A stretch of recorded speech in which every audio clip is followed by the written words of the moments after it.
সোমবার চতুর্থ দফা লোকসভা নির্বাচনের ভোট গ্রহণে আসানসোল লোকসভা কেন্দ্রে উল্লেখযোগ্যভাবে কোনো অপ্রীতিকর ঘটনা না ঘটলেও দুই একটি জায়গায় ভোট গ্রহণ দেরিতে শুরু হওয়া এবং বুথ দখলের অভিযোগ উঠেছে। সকালেই নিজের গণতান্ত্রিক অধিকার প্রয়োগ করে শান্তিপূর্ণ ভোটের আবেদন করেন রাজ্যের আইনমন্ত্রী মলয় ঘটক। সোমবার সকালে নিজের ভোটাধিকার প্রয়োগ করেন আসানসোল দক্ষিণের বিধায়ক তথা মেদিনীপুর লোকসভা কেন্দ্রের বিজেপি প্রার্থী অগ্নিমিত্রা পল। তিনি 43 নম্বর বুথে বাবা এবং মাকে সঙ্গে নিয়ে ভোট দিতে আসেন। শত্রুঘ্ন সিনহা কোনো কাজ করেননি বলে দাবি করেন অগ্নিমিত্রা। তিনি সন্দেশখালী কাণ্ড ও রাজ্যের দুর্নীতি নিয়েও তোপ দাগেন। আসানসোলের একজন নাগরিক হিসেবে কথাটা বলছি, ওনাকে দেখা যায় না, দেখা যায়নি। উনি আসানসোলের জন্য কোনো কাজ করেননি।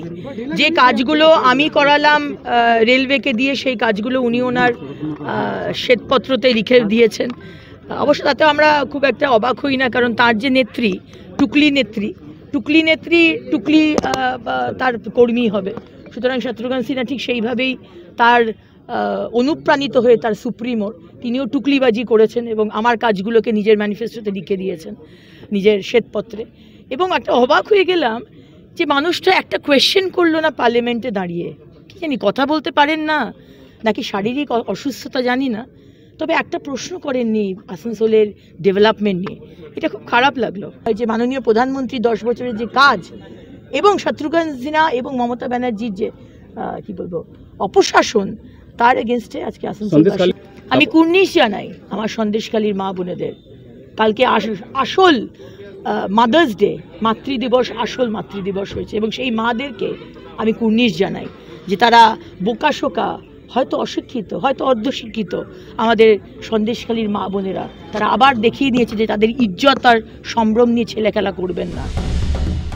এবারের লোকসভা নির্বাচনে আসানসোল লোকসভা কেন্দ্রের মূল লড়াই তৃণমূল প্রার্থী শত্রুঘ্ন সিনহার সঙ্গে বিজেপি প্রার্থী এস আলুওয়ালিয়ার। প্রকৃত অর্থে তৃণমূল প্রার্থী শত্রুঘ্ন সিনহা আসানসোলের বিদায়ী সাংসদ হলেও বহিরাগত হিসেবে অভিযোগ তুলে আসছে বিজেপি। আর বিজেপি প্রার্থী এস আলুওয়ালিয়া আসানসোলের ভূমিপুত্র হিসেবেই পরিচিত। এবারে নির্বাচনের রাজ্য সরকারের উন্নয়নমূলক প্রকল্পগুলিকে হাতিয়ার করে তৃণমূল প্রার্থী কতটা ডিভিডেন্ড তুলতে পারে, সেটাই এখন সবচেয়ে বড় প্রশ্ন। একইভাবে বিজেপি প্রার্থী এখানকার ভূমিপুত্র হওয়ায় ভোটারদের মন কতটা নিজের দিকে টানতে পারে, সেটাও একটা তার কাছে বড় চ্যালেঞ্জ। কন্ট্রোল রুমে বসে ভোট পরিস্থিতির উপরে নজর রাখেন বিজেপি প্রার্থী সুরেন্দ্র সিং আলুওয়ালিয়া। আর সকাল থেকে বিভিন্ন বুথে ভোট পরিস্থিতি ঘুরে দেখেন শত্রুঘ্ন সিনহা। ইলেকশন কমিশনটাও যখন 2021-এ ঘটনাটা ঘটেছিল তখনও ইনসিডেন্টগুলো কম হয়েছিল, কিন্তু পোস্ট পোল ভায়োলেন্সটা বেশি হয়েছিল।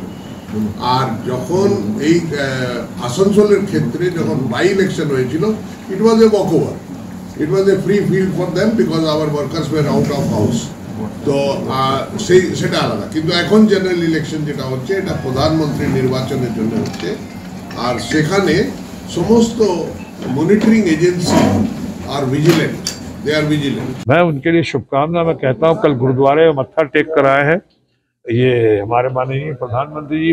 बस यही वाहेगुरु से यही प्रार्थना करता हूँ, अल्लाह ताला से कहता हूँ आपका फजल बना रहे और प्रभु राम प्रभु की असीम अनुकंपा उन पर रहे और उनको सद्बुद्धि मिले।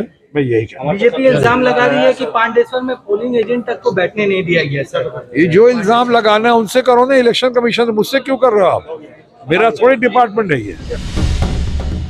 আসানসোল লোকসভা কেন্দ্রের ভোটের ফলাফল জানা যাবে আগামী 4 জুন। কোন দল উন্নয়ন ও জনকল্যাণমূলক প্রকল্পগুলির ডিভিডেন্ড তুলতে সক্ষম হলো তা জানার জন্য অবশ্যই অপেক্ষা করতে হবে আসানসোলবাসীকে।